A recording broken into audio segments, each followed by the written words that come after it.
May 29, 1917, Brookline, Massachusetts.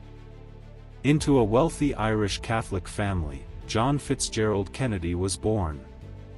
Sickly, frail, and often in the shadow of his older brother, Joe Jr. But fate had other plans. Educated at Harvard, a war hero in the Pacific, and gifted with charm, wit, and ambition, Jack Kennedy, as he was known, seemed destined for greatness. After World War II, with his brother gone in combat, Jack became the heir to the Kennedy political dynasty. And by age 29, he was in Congress. By 36, a U.S. Senator. And by 43, the youngest man ever elected President of the United States.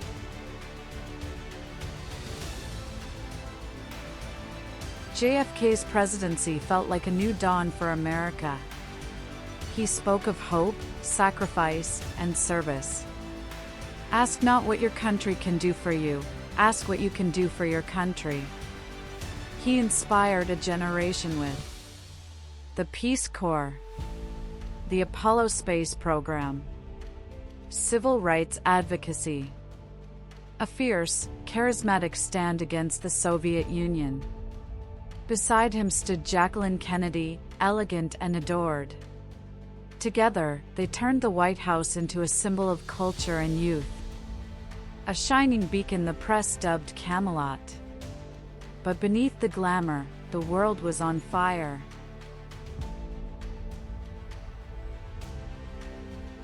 In just 3 years, JFK faced the Bay of Pigs fiasco, the building of the Berlin Wall, and the greatest threat the world had ever known: the Cuban Missile Crisis. For 13 days in October 1962, nuclear war seemed inevitable. But with calm nerves, secret back channels, and bold diplomacy, Kennedy pulled the world back from the edge.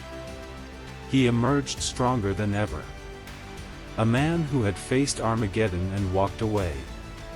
But powerful enemies grew. And tensions mounted at home.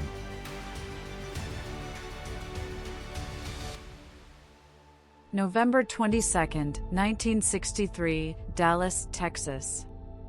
In an open limousine, beneath a bright blue sky, President Kennedy smiled and waved to cheering crowds. At 12:30 p.m., as the motorcade passed through Dealey Plaza, shots rang out. 3 bullets. 1 missed. 1 struck his back and throat.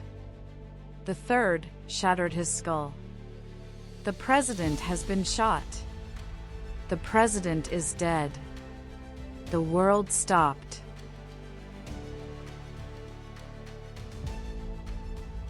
Lee Harvey Oswald, a 24-year-old former Marine and defector to the Soviet Union, was arrested within hours. But before he could stand trial, Oswald himself was shot dead on live TV by nightclub owner Jack Ruby. The official Warren Commission ruled: 1 man, 1 rifle, 1 shooter. But questions never died. Was it a conspiracy? The CIA? The Mafia? Cuban exiles? Did someone want JFK silenced, permanently? Even today, millions don't believe the official story.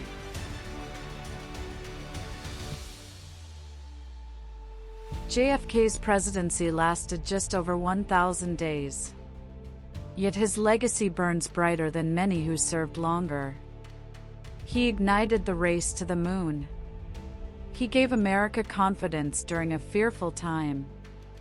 He was a voice of courage, eloquence, and youth. In death, he became immortalized. Murals, monuments, coins, schools, highways. Even the eternal flame at Arlington National Cemetery still burns for him. His dream, that America could lead with strength and morality, lives on.